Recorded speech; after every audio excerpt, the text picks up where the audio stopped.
Hi friends, Shri మాత్రే నమః. ఓం నమ శివాయ. ఓం శ్రీ సాయిరామ్.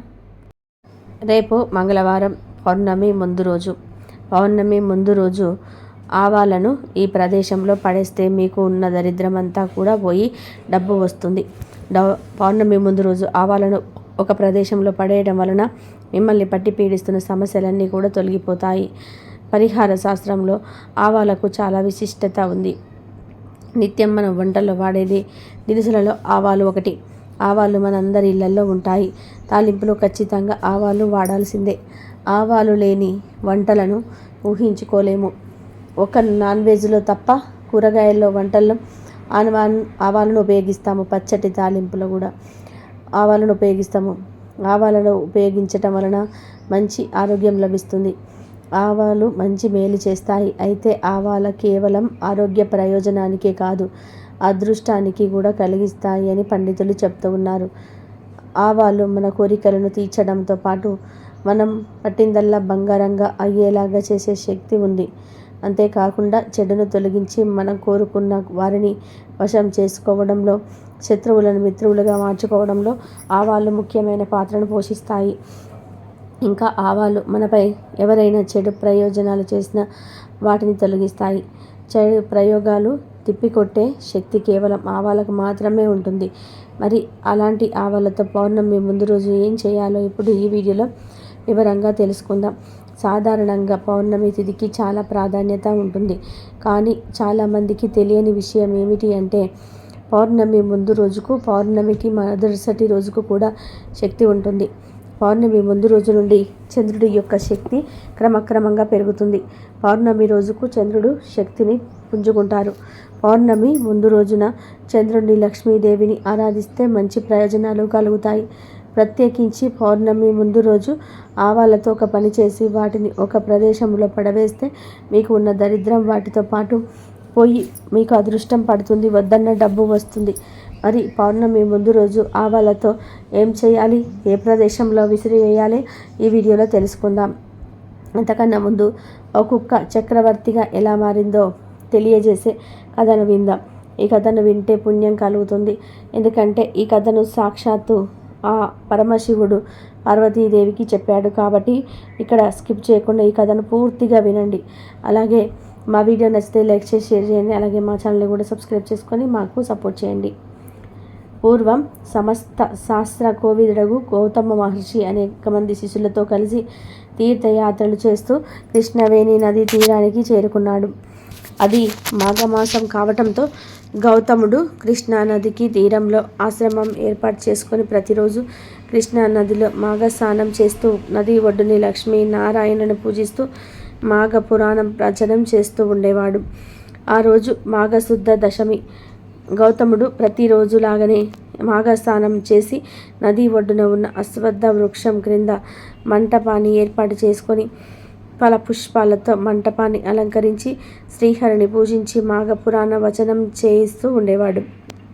ఆ సమయంలో ఒక కుక్క అక్కడికి వచ్చి కూర్చుంటుంది.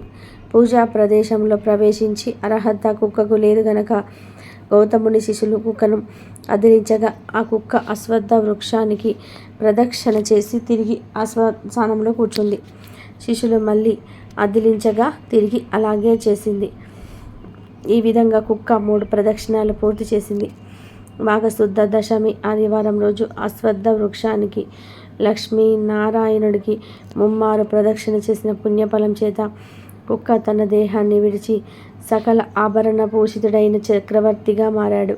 ఆ చక్రవర్తి గౌతముడికి నమస్కరించి నిలిచెను. కుక్క చక్రవర్తిగా మారడం చూసిన గౌతముడు ఆశ్చర్యంతో, నీవు ఎవరవు? గంధర్వుడవా, చక్రవర్తివా? నీ పూర్వజన్మ వృత్తాంతం ఏమిటి అని ప్రశ్నించగా ఆ చక్రవర్తి గౌతముడికి నమస్కరించి ఇలా చెప్పసాగాడు. ఓ ముని పుంగవ, నేను వంగదేశపు రాజును. నా పేరు వేగరథుడు. చంద్రవంశమున పుట్టిన నేను ప్రజలను కన్న బిడ్డల్లాగా పరిపాలిస్తూ ఉండేవాడిని. ధర్మం మీద ఆసక్తితో ఎన్నో దాన ధర్మాలు చేశాను. చెరువులు, బావులు తవ్వించాను. మహర్షులకు యజ్ఞయాగాదులు చేసుకోవడానికి అవసరమైన ద్రవ్యాన్ని సమకూర్చాను. ఎన్నో గుళ్ళను నిర్మించాను. ఇన్ని చేసినా నాకు సద్గతులు కలగలేదు. అందుకు కారణం ఏంటో చెప్తాను. ఒకనాడు నా వద్దకు పయంగలుడు అనే ఒక ముని వచ్చి తను చేస్తున్న యజ్ఞానికి అవసరమైన ద్రవ్యాన్ని కోరాడు. చక్రవర్తిగా ఆ మునిని నేను యథాశక్తి సత్కరించాను. అప్పుడు ఆయన నాతో, రాజా, నీకొక రహస్యం చెప్తాను. మాఘమాసంలో సూర్యోదయం వేళ నదీ స్నానం చేసి మాఘ వ్రతాన్ని ఆచరించి మాఘ పురాణం శ్రవణం చేస్తే అశ్వమేధ యాగం చేసిన ఫలితం లభిస్తుంది, విష్ణు సాయుధ్యం కలుగుతుందని చెప్పాడు. కర్మవశాత్తు ముని మాటలు నేను ధిక్కరించాను. ఆ మునితో నేను చలి బాధలను తట్టుకోలేనని, చలికి మరణిస్తానని, మరణించాక నేను ఏ ధర్మాలు ఆచరించలేనని చెప్పి మాఘ స్నానం చేయడానికి ఒప్పుకోలేదు. ఆ మహర్షి నాకు నచ్చజెప్పడానికి ప్రయత్నించినా నేను వినిపించుకోలేదు. ఆ పాప ఫలంగా ఆ తర్వాత నేను 100 జన్మలు గాడిదగా పుట్టాను. తర్వాత 4 సార్లు కుక్కగా పుట్టాను. ఇప్పుడు నాకు ఈ చక్రవర్తి రూపం తిరిగి ఎలా వచ్చిందో అర్థం కావటం లేదు. ఆ సందేశాన్ని తీర్చండి అని రాజు గౌతమ మహర్షిని కోరాడు. రాజు మాటలు విన్న గౌతముడు, ఓ రాజా, నేడు మాఘశుద్ధ దశమి, పరమ పవిత్రమైన ఈరోజు కృష్ణా నది తీరంలో జరుగుతున్న మాఘ వ్రతాన్ని కల్లారా చూశాము. నా శిష్యుడు అదిలించటంతో 3 సార్లు అశ్వత్థ వృక్షానికి లక్ష్మీ నారాయణులకు ప్రదక్షిణలు చేశాడు. మాఘ పురాణాన్ని విన్నావు. దీనితో నీ పాపం పోయి చక్రవర్తి రూపం నీకు తిరిగి వచ్చింది. ఇప్పటికైనా కృష్ణా నదిలో మానవ స్నానం చేసి తరించు అనగా ఆ రాజు నదిలో మగ స్నానం చేసి తరించాడు. ఇంతలో అశ్వత్థ వృక్షం తొర్రల నుంచి ఒక కప్ప కింద పడి అటు ఇటు పొర్లి తన రూపాన్ని విడిచి సుందరాంగియగు స్త్రీ రూపం ధరించి గౌతముని ముందు నిలిచింది. గౌతమ మహర్షి ఆశ్చర్యంతో ఆమె వృత్తాంతం గురించి వివరించమని కోరగా మునికాంత అయిన ఆ సుందరాంగి ఇలా చెప్పడం మొదలుపెట్టింది. మునికాంత గౌతమునితో, మహర్షి, నేను పూర్వజన్మలో జ్ఞానసిద్ధి అని ముని కుమార్తెను, ప్రజ్ఞ ముని భార్యను. మేము కార్యవేది నది తీరంలో ఆశ్రమం నిర్మించుకొని నివసిస్తూ ఉండేవాళ్ళం. నా భర్త సమస్త ధర్మములు తెలిసినవాడు, గొప్ప ఆత్మజ్ఞాని. అతను ప్రతినిత్యము కూడా కావేరీ నదిలో స్నానం చేస్తూ తపస్సు చేసుకుంటూ ధర్మాచరణ చేస్తూ ఉండేవాడు. ఇంతలో మాఘమాసం వచ్చింది. నా భర్త ప్రతిరోజు కావేరీ నదిలో మాఘస్నానం చేస్తూ మాఘ మాసానికి అధిపతి అయిన శ్రీ మహావిష్ణువును భక్తి శ్రద్ధలతో పూజిస్తూ ఉండేవాడు.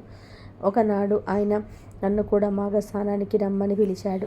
మాఘ స్నానం చేసి నది ఒడ్డున శ్రీహరిని ధూప దీపాలతో ఫల పుష్పాలతో అర్చించి మధుర పదార్థాలు నివేదించి నది ఒడ్డునే మాఘ పురాణ శ్రవణం చేయమని నన్ను ప్రోత్సహించాడు. మాఘమాసం మొత్తం ఈ విధంగా శ్రీహరిని పూజించి పురాణ శ్రవణం చేస్తే కోటి యజ్ఞ ఫలితం లభిస్తుందని, శాస్త్రపిత ముక్తి లభిస్తుందని నా భర్త ఎంత చెప్పినా నేను వినిపించుకోలేదు.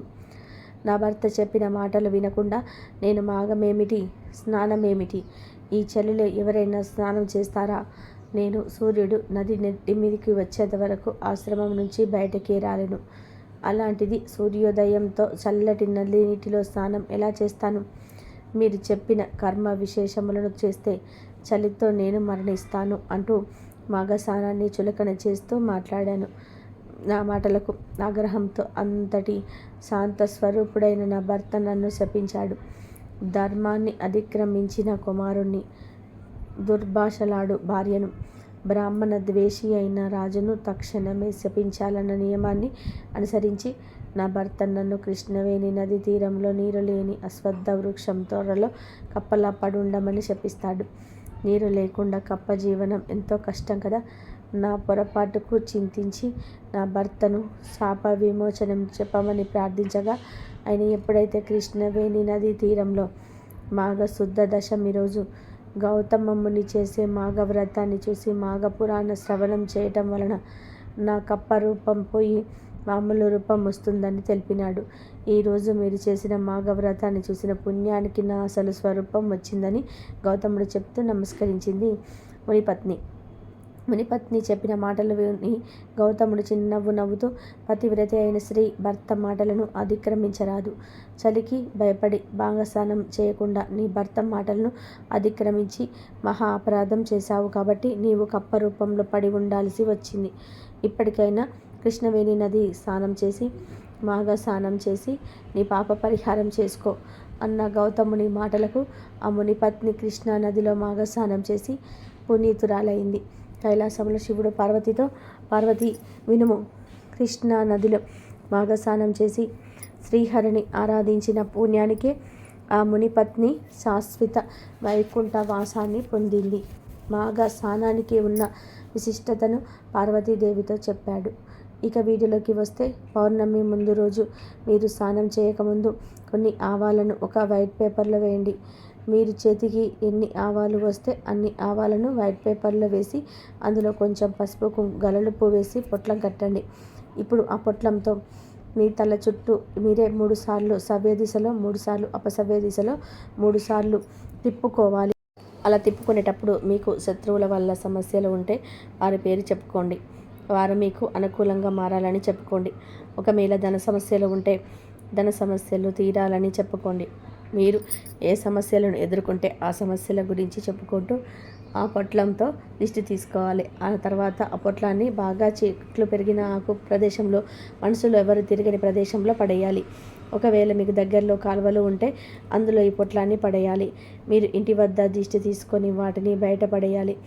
తర్వాత వెనక్కి తిరిగి చూడకుండా తిరిగి ఇంటికి వచ్చి స్నానం చేయండి.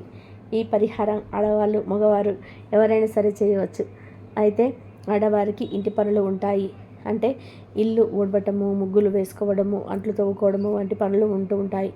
ఆడవారు పౌర్ణమి ముందు రోజు రాత్రి అంట్లను కడిగేసుకోండి. ఇక ఉదయం తర్వాత లేచి ఇల్లు ఊడ్చి కల్లాపి చల్లి ముగ్గు వేసుకోండి. ముఖం కడుక్కున్న తర్వాత ఈ పరిహారం చేయండి. మగవారు కూడా ముఖం కడుక్కున్న తర్వాతనే ఈ పరిహారం చేసుకోవాలి. పౌర్ణమి ముందు రోజు ఆవాలతో ఈ విధంగా దిష్టి తీసుకోవడం వలన ఖచ్చితంగా మీ దరిద్రం అంతా కూడా పోతుంది. ఇంకా ఈ పరిహారంలో పసుపు, ఉప్పు కూడా ఉపయోగించాం. పసుపు, ఉప్పు కూడా చెడును లాగేసుకుంటూ ఉంటాయి. ఇంకా ఈ 2 వస్తువులు అంటే లక్ష్మీదేవికి చాలా ఇష్టం కూడా.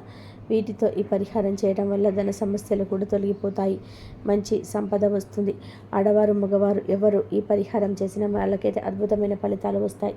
ఇంకా ఈ వస్తువులు మన అందరి ఇళ్లలో కూడా ఉంటాయి. కాబట్టి ప్రతి ఒక్కరు కూడా పౌర్ణమి ముందు రోజు ఆవాలతో ఈ పరిహారం చేయండి. మీకున్న దరిద్రాన్ని తొలగించుకొని అదృష్టాన్ని పొందండి. ఈ వీడియో నచ్చితే లైక్ చేయండి, షేర్ చేయండి. బట్ సబ్స్క్రైబ్ చేసుకోవడం మాత్రం అస్సలు మర్చిపోకండి.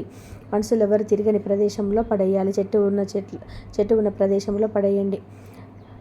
ఒకవేళ కాలువ ఉంటే కాలువ దగ్గర కూడా పడేసుకోవచ్చు దిష్టి తీసుకొని. ఆ తర్వాత వెనక్కి తిరిగి చూడకుండా ఇంటికి వచ్చేసి స్నానం చేయండి. ఈ పరిహారం అందరూ చేసుకోవచ్చు.